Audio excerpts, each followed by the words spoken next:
Masechet Ketubot, Daf Ayin Aleph. We're continuing to analyze this Mishnah that talks about someone who prohibits any benefit from his wife.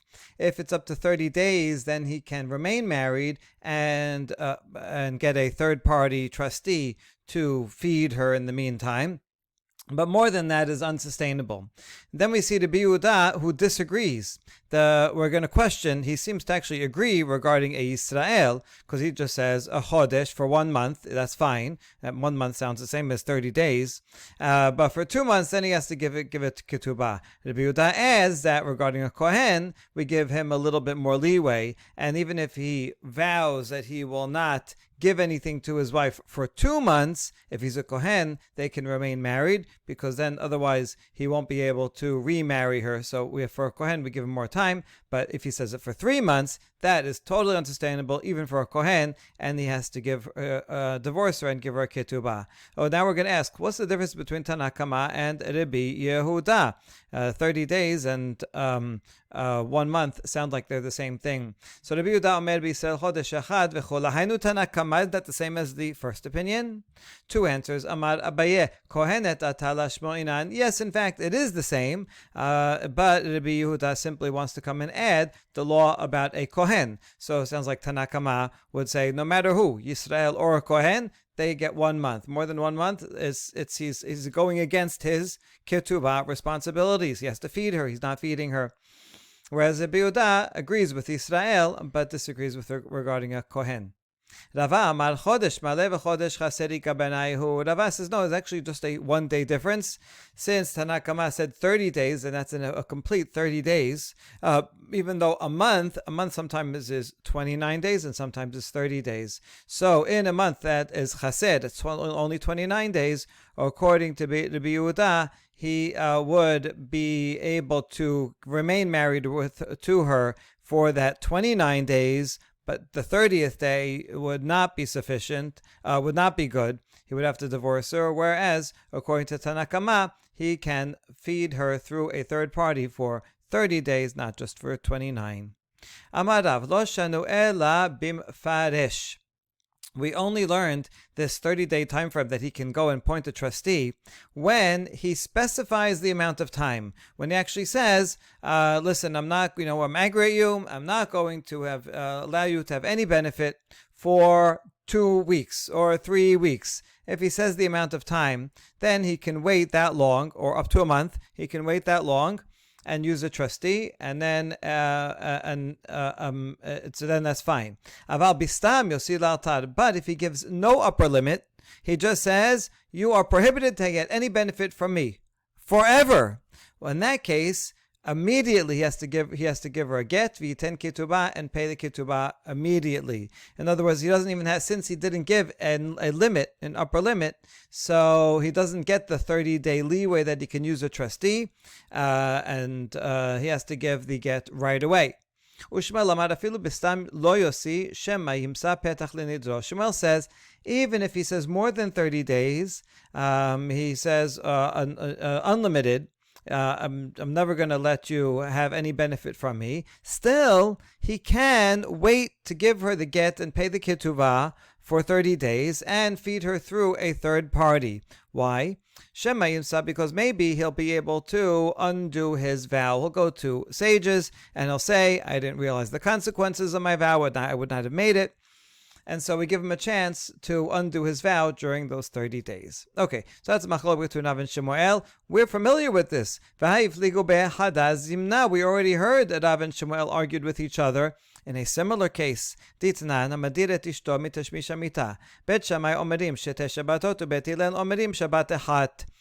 makes a vow, unlike the one in our case where he's making a vow that she cannot benefit from his property. Here he says, I vow that I will not have relations with you. So if he does that, that's also against his commitment to Onah, against the ketubah. So how long can he sustain that for? Bet Shammai says up to 2 weeks. He would not have to divorce her.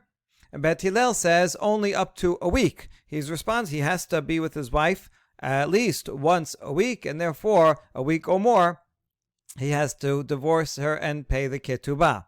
Now, regarding that machloket of Tanaim, we have a parallel. Amarav machloket bimfaresh, aval bistam yosi la'altal v'yiten ketubah. So Rav says that this argument between Bet Hillel and Bet Shammai only applies when he does say exactly how long. If he says 1 week, then he can wait for that long and remain married. But if he says it without an upper limit, he just says, I'm prohibiting myself to you for relations, then he has to divorce her immediately and give her ketubah immediately. He doesn't even have the 1 week, even though actually he's not responsible to perform onah more than once a week. Nevertheless, because he made a vow, and so it's impossible for him to do so. So this already breaks his ketubah responsibility. He has to give right away. That's Rav. Shmuel Amad afilu bistam name lo yosi shema yimsa petach lenidro. Shmuel says even if he says without an upper limit, prohibited to have marital relations to you, and nevertheless he can wait a week before he actually has to give her the get and pay her, because in the meantime maybe he'll calm down from his anger and he'll go and undo his vow. All right, so Rav and Shmuel have machloket, the same machloket in two different cases. Historically, it could be that Rav and Shmuel said it in one case, and then someone applied it to the other case because they're parallel. But whether that's true or not, right now we have it as a tradition that applies it to both cases. So we ask, why do we need to record it for both cases? Siricha. If I only had the case of marital relations, where he makes a vow against that, I would say there, Rav says he has to divorce her immediately because it's impossible for him to fulfill it through a third party. You can't get a messenger to have relations with his wife. There's some kind of joke about that, but I don't remember it.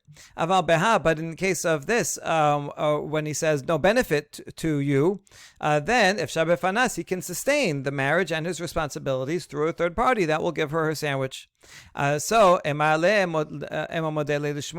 Rav would agree with Shmuel that he can wait the 30 days even when he gives no limit. So that's why I need the case of deriving benefit. And if I only had this case regarding the vow to derive benefit, maybe here Shmuel says that he can wait the 30 days because he can continue to sustain her through a third party. But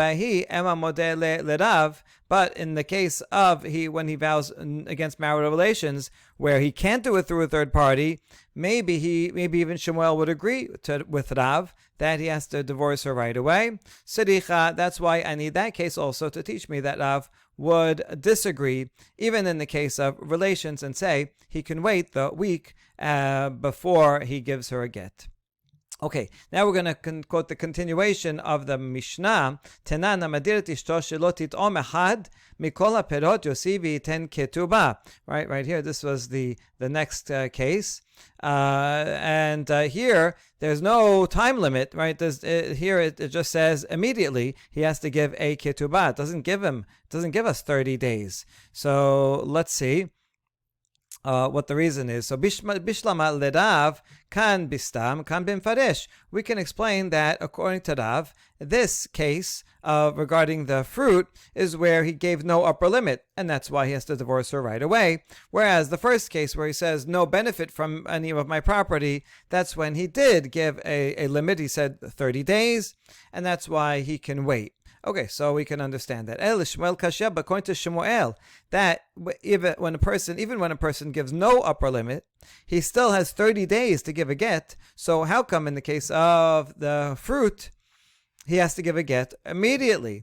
And the answer is, according to Shmuel, we're going to limit the case of our Mishnah. It's not where he made a vow. See, Shmuel's only reasoning is, we'll give him 30 days because since he made the vow and he was angry, maybe he'll change his mind, calm down, and he'll go and to the rabbis and undo the vow. But we're talking about here, not where he made the vow, but where she made a vow and says, I'm not going to eat grapes. And he didn't say anything. He let the vow be fulfilled. He could have canceled it and he didn't. And we're further going to follow the opinion of Rabbi Meir, who says that when she vows, but he allows the vow to be, then he is responsible. Similar, the analogy is, if she's biting down on some food or something, and he puts his finger into her mouth, and then his finger gets bitten, who's responsible? Is she responsible just for taking a bite? No, he's responsible for putting his finger in her mouth. Same thing here. Even though she made the vow, he is the one that let it happen, and so he is responsible. Now, since she made the vow, I guess because she was angry, but he said, "Yeah, fine." While he wasn't angry, so it sounds like she wants out, and she's not going to change her mind and undo the vow. And therefore, there's no point here in waiting the 30 days for her to undo the vow. And he also seems to want the vow to happen, and he doesn't want to be in the marriage either. And so, in this case, there's no point in waiting 30 days. And even Shemuel would say, you may as well just, you have to give the divorce immediately. So that's what Shemuel is saying. This case here in the end of the Mishnah is where she is the one that makes the vow. This answer is now going to lead into a tangent about who is responsible when she makes a vow and he does not nullify it. Is she the one responsible, or he is, as we just said, he puts his finger between her mouth, and therefore, since he's responsible for making this vow that is an unsustainable vow, therefore he has to divorce her and he has to pay the ketubah. Okay, so we said this is the opinion of Rabbi Meir. The reason why we picked Rabbi Meir is because we assume that a stam mishnah, an anonymous mishnah, which our mishnah is, follows the opinion of Rabbi Meir. The Tanakama is Rabbi Meir. And therefore, since we're following this opinion of Rabbi Meir that says he is responsible, that's why we're talking about a case where she's the one that vowed. And so since she vowed, it's not likely she is going to undo the vow because she made it in the first place and she wants out. And that's what Shemuel's talking about. All right. But now on this assumption that Rabbi Meir thinks that he is responsible for not nullifying the vow, let's discuss. Does Rabbi Meir think that he's the one responsible?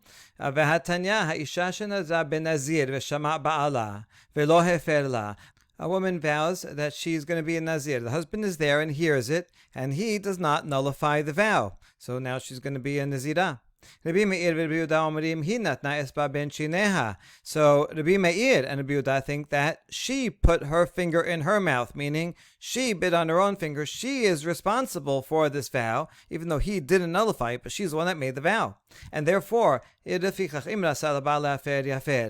the husband hears it and he wants to nullify it, he could nullify it. We're talking about a case where he didn't, but if he wanted to, he could have.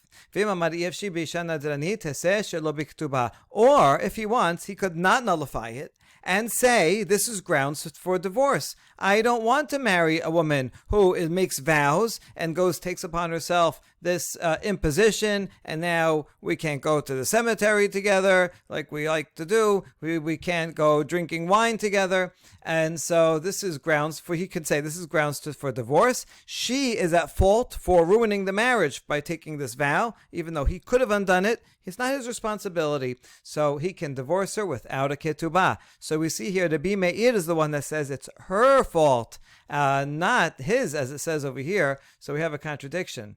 We continue the Baraita. Rabbi Yosef, Rabbi Elazar, Omerim hu noten esba ben shineha. It's two other Tanaim, Rabbi Yosef and Rabbi Elazar. They're the ones that think that he is responsible.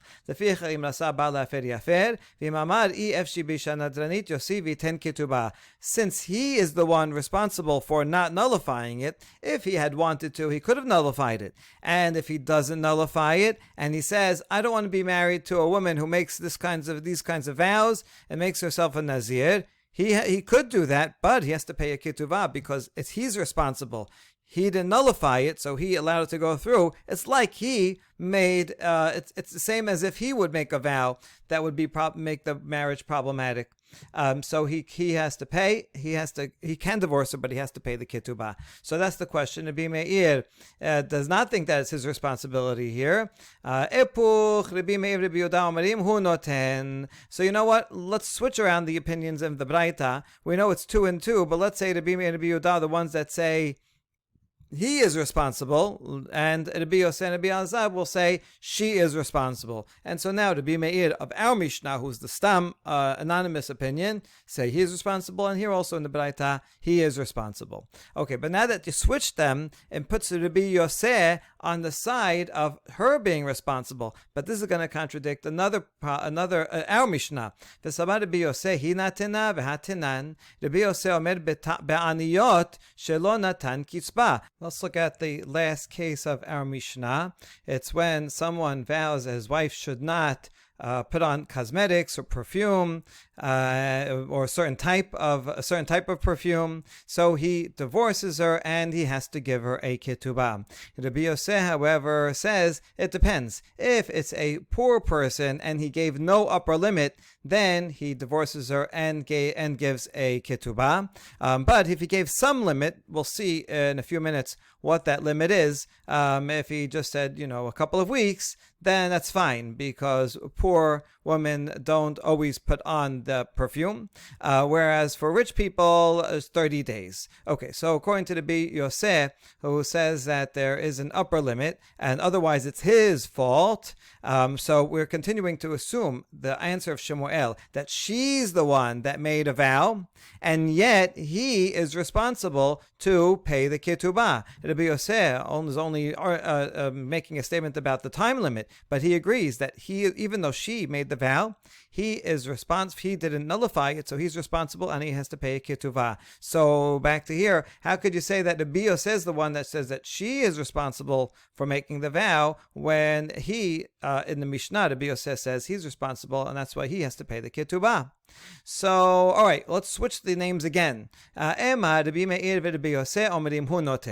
so it's still 2 and 2, but instead of flipping them, we're going to just move one to one side and the other to the other side. Rabbi Meir and Rabbi Yosef are the ones that say he's responsible. He put his finger in her mouth. Rabbi Yehuda, Rabbi Elazar, Omrim, he natena. And so the other two sages here say it's her responsibility. Hold on. It's still not working. V'sabar Rabbi Yehuda, he natena. Do you think Rabbi Yehuda says it's her responsibility? No one wants to be on that side of assigning responsibility to the woman for making her own vow.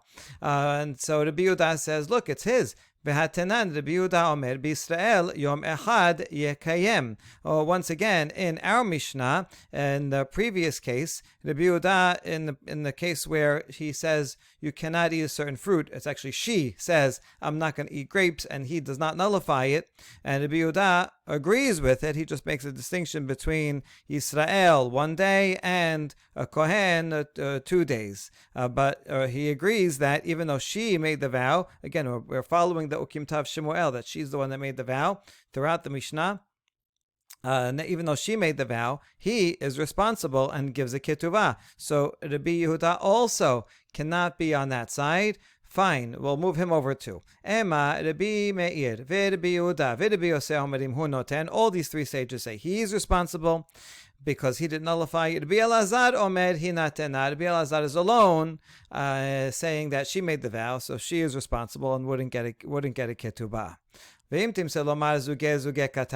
that answer you could accept, but if you don't like it because you want there to be pairs, we understand sometimes when something is passed along orally, names could get switched around. That happens, but it's very unlikely that you'll not remember that there's 2 on one side and 2 on the other side, and make it 3 and 1.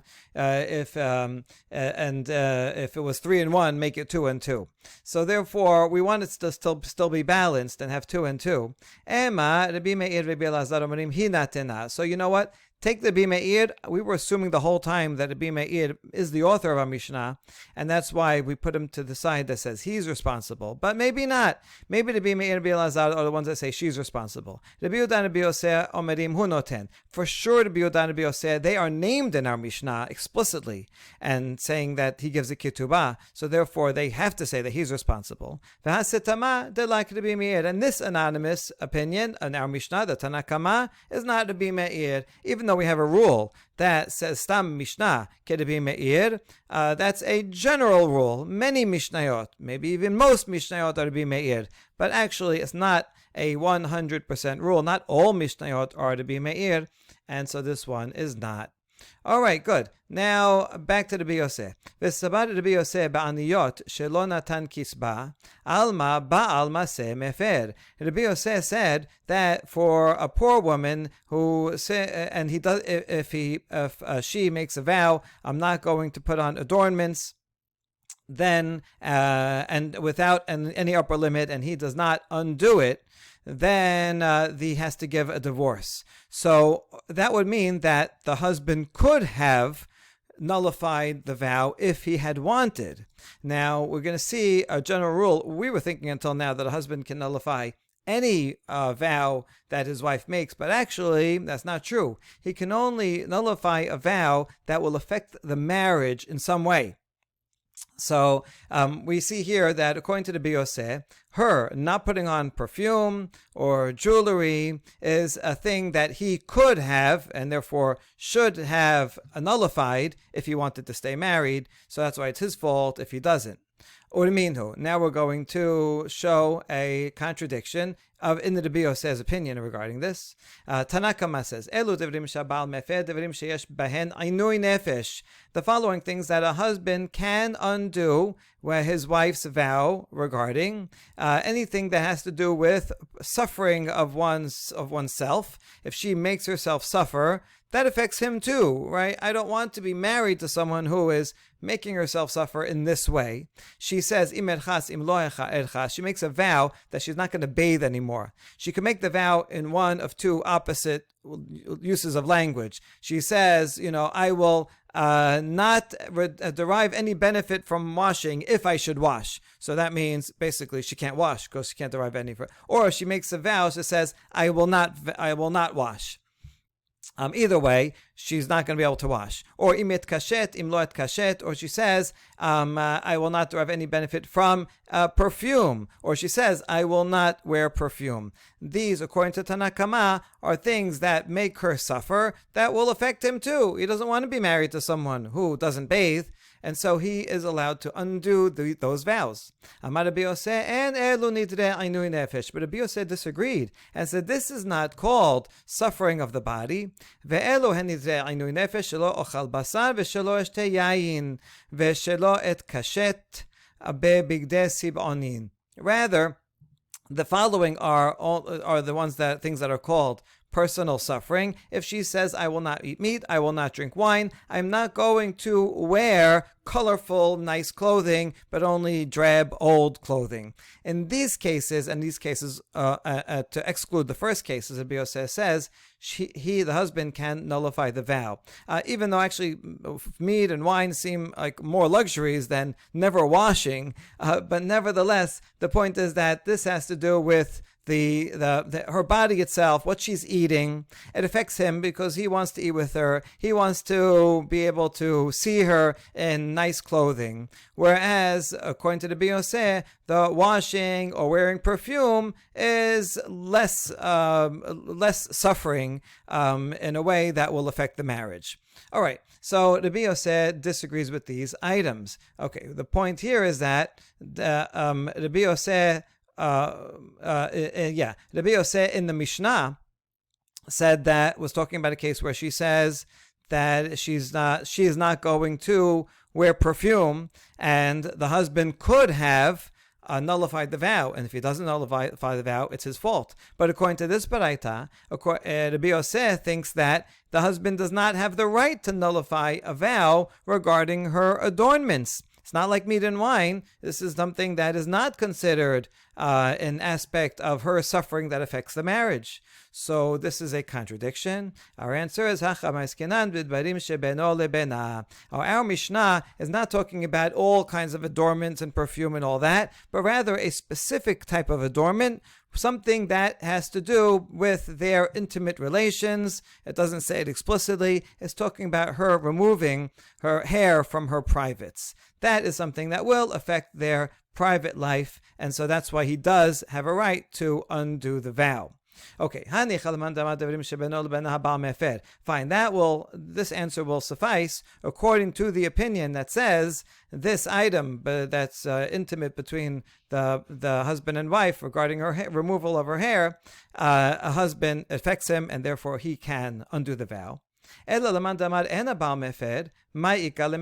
there is another opinion that says that a husband cannot undo the vow regarding her hair. Deitmad devarim shebeno lebena. Here's the source, the machloket amoraim regarding these, regarding her hair. Ha Rav Huna amad habal mefer, Rav Ada bar Hava amad en habal mefer. Rav Huna says the husband can undo the vow. However, Rav Ada says he cannot undo the vow. Why? Because he doesn't think that this is such an important matter. Shalom asinu shu'al shemet ba'afar pir. He gives an analogy. We never find a fox that dies in a foxhole from the dirt in the foxhole. Right? There's dirt in the foxhole. The fox lives there. He's okay with it. The analogy is we never found a man that died because his wife has some hair in her privates. So whether it's comfortable or preferable or not, it's really not so important, and doesn't rise to the level of suffering that he can undo a vow. So we need another answer for that in that case. When the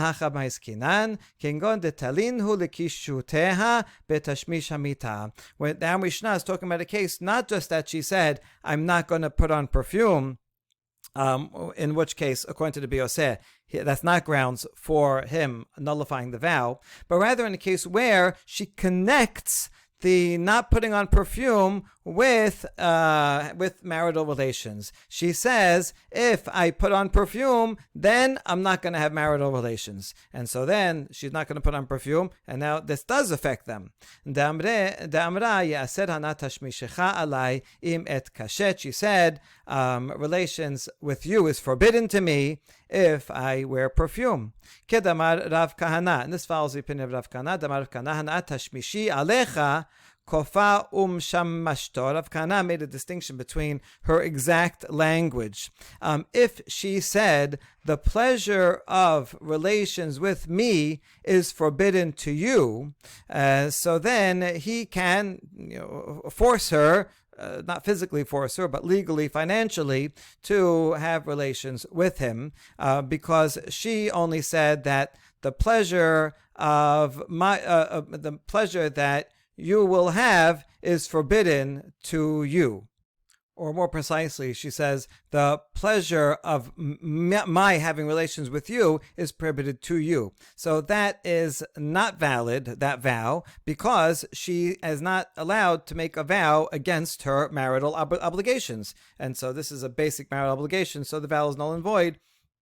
And therefore, he doesn't have to divorce her, but rather they can continue to have relations. But if she says, Hanat tashmishecha alai, that pleasure of relations with you is forbidden to me, yafer, that vow would be valid, because she is just making a personal vow that she will not have any pleasure from those relations. And she has a right over her own body that does not directly contradict her obligation for him to have relations, just because she says, I'm not going to have any benefit from those relations. So there, it would be valid, and since it would be valid, he should undo it.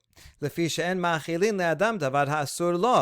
after all, you're not allowed to feed someone food that is not kosher for him, right?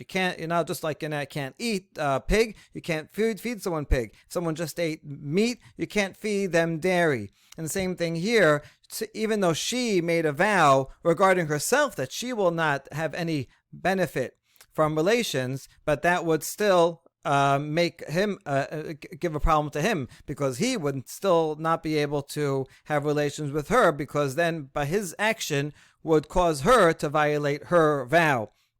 So the vow is a valid one, but it would still prohibit him indirectly. So he should undo it. Okay, so that's the case that we're talking about, where she does make a vow connecting the wearing of perfume to the relations, and she says the statement about relations in such a way that it would be valid. In that case, if he does not nullify it, then he is responsible and he has to pay the ketubah.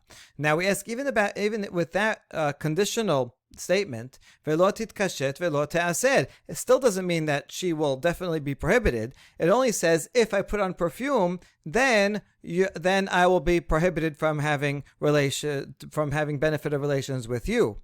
But she may not put on perfume. So if she doesn't put on perfume, then she can continue having relations. So actually, her statement does not ruin the marriage, and so therefore he does not have to undo it. No, imken kadula minuvelet. No, if she never puts on deodorant, then people are going to call her repulsive. They're going to call her smelly, and she's going to be embarrassed. So it's impossible to never put on deodorant.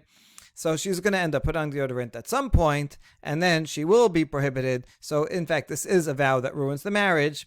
Still, it's his fault for not undoing it, and that's why he would have to pay the ketubah. Hold on. V'tit kashet v'te'aser. Well, so fine. Let her put on deodorant, and she'll be prohibited. And then we'll apply the law that we already know from the other Mishnah. Ilibet Shammai shetesh Shabbatot, ilibet Hillel Shabbat achat. According to Bet Shammai, they can go on for 2 weeks, and according to Bet Hillel, for 1 week. And so they wouldn't have to get divorced right away. They would be able to wait, and if it's only for a week, then they can remain married. No, that machloket Bet Hillel Bet Shammai, they only said their opinions when he's the one that made the vow, and he said, I'm not going to have relations with you, then they can remain married if it's less than a week for Bet Hillel. Since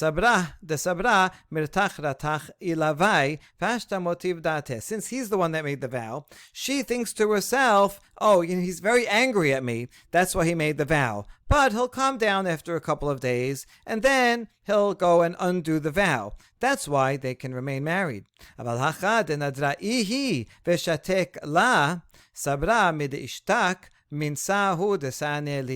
here in this case, she's the one that made the vow in anger, but she may calm down. But the more important thing is that he was quiet. He didn't say, no, don't say that, don't make the vow, right? Don't be angry with me. He was like, fine, he's happy to not have any relations with her. He's happy that she doesn't put on deodorant. He's happy to divorce her. So if he, when he was not angry, allowed her to make such a vow and was silent, then she assumes that must be he despises her.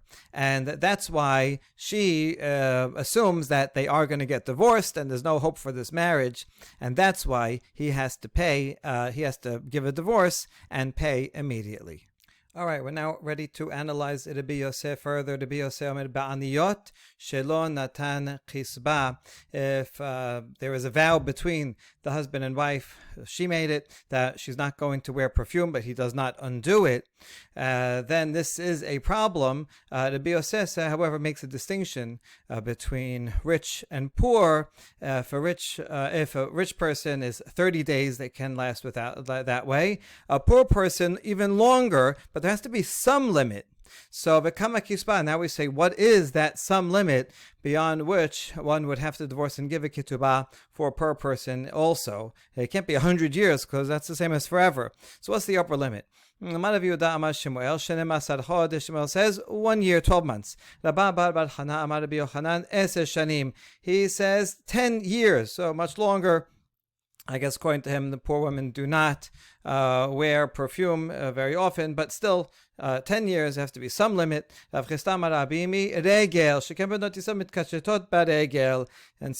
the Rav Chisda name of Abimi says each holiday, from now till the next holiday, that Jewish women, even those that are poor, are going to wear something special on the holiday. And so if he does not nullify a vow, and so she cannot do that, that is a serious imposition. All right,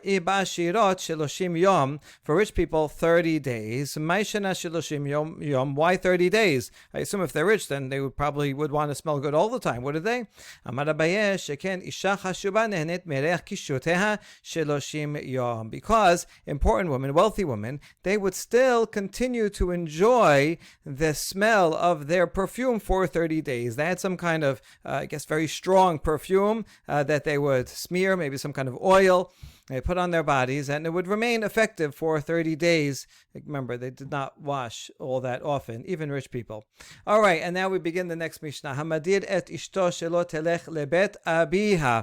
Okay, another thing, besides the technical things that a man has to do for his wife, he also cannot restrict his wife's movement too much. So, a man makes a vow that his wife cannot go visit her parents.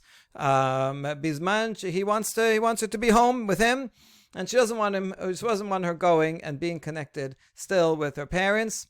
Bisman, so how long can he do that for? Right, for a day or two, that's fine. How was the maximum?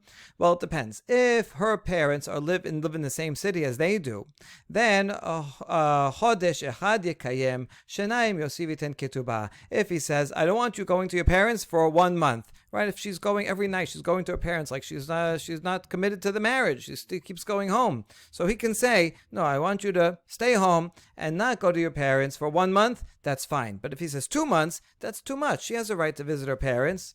But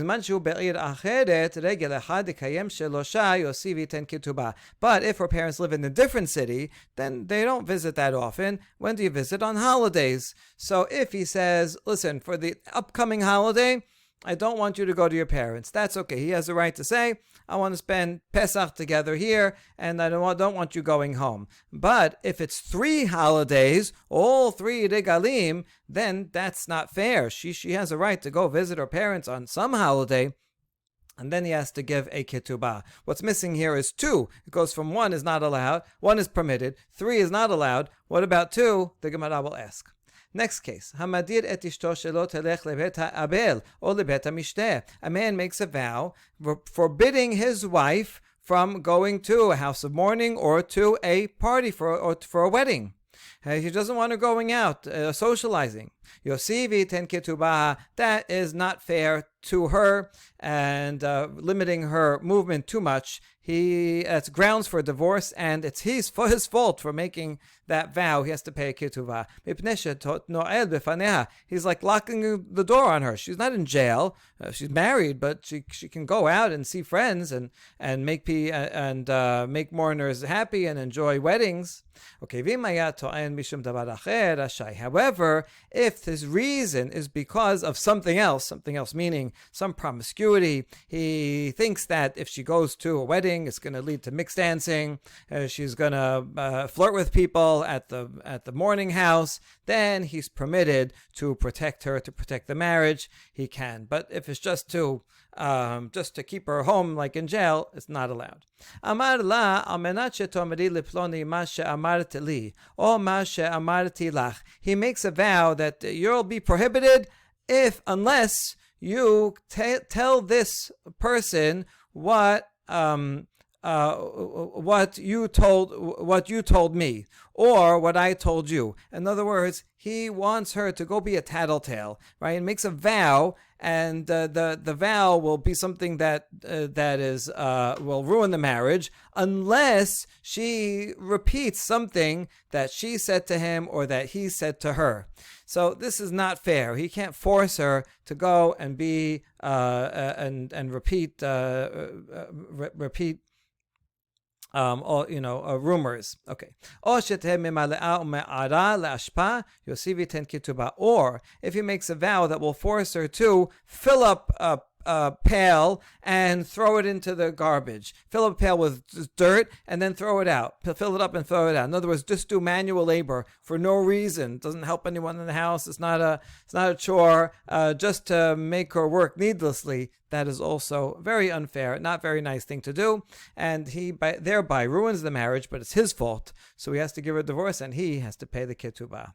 Okay, we ask, Hagufa Kashya, on the first case, how come I mentioned that one holiday he is permitted to make a vow to keep her home, from her parents, but 3 is not allowed. So amat regel chad yekayem hashenayim yosivi ten ketubah. If 1 is allowed, then that implication is that 2, he is ruining the marriage. He has to give a ketubah. Emasefa, look at the end. 3 shelosha yosivi ten ketubah. 3 is too many. Hashenayim yekayem, but that means 2 holidays. He is okay, and he can. That's a valid vow, and he doesn't have to divorce her. So what's the deal? Oh,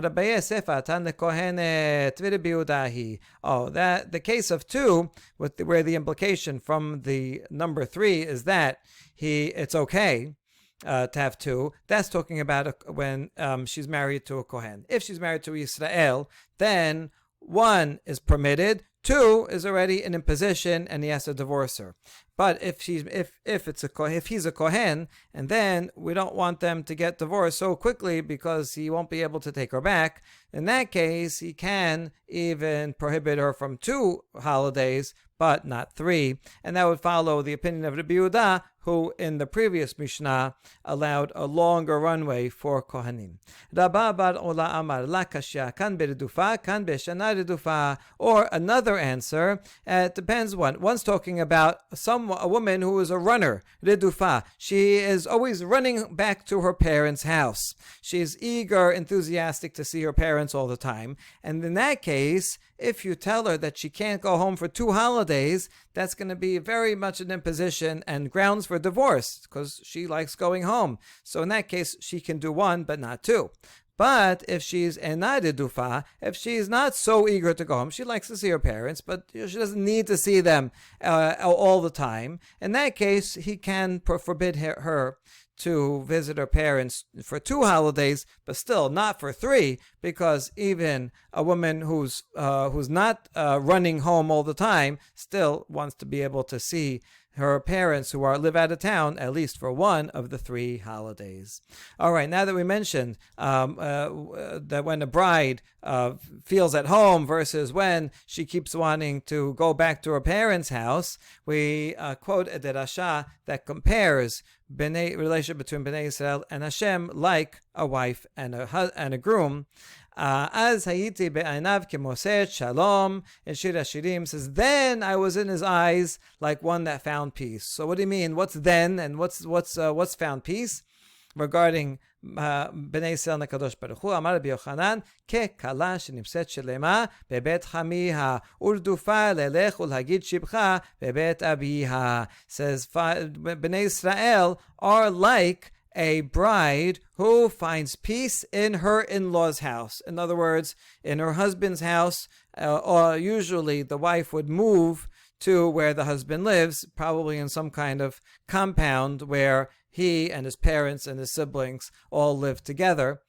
So when the marriage works well, she comes and she feels at home in her in-laws' house, and that's a beautiful thing. And she only runs home not because she doesn't feel comfortable at her husband's house, but she likes to run home to brag about how much praise she is receiving from her husband and her husband's family. So she runs home to say, marriage is wonderful. I just want to let you know how well they're treating me. And then she goes back to where she feels comfortable at home in her husband's house. So that's the ideal, that she should feel so comfortable, and so Bnei Israel feel that way as well. Vaya bayom hahu neum Hashem tikri'i ishi velo tikri'i od ba'ali. Pasuk in Hosea that says, in that day, at the end of days, when Bnei Israel come back to the land of Israel and our relationship is top notch, then Bnei Israel will call Hashem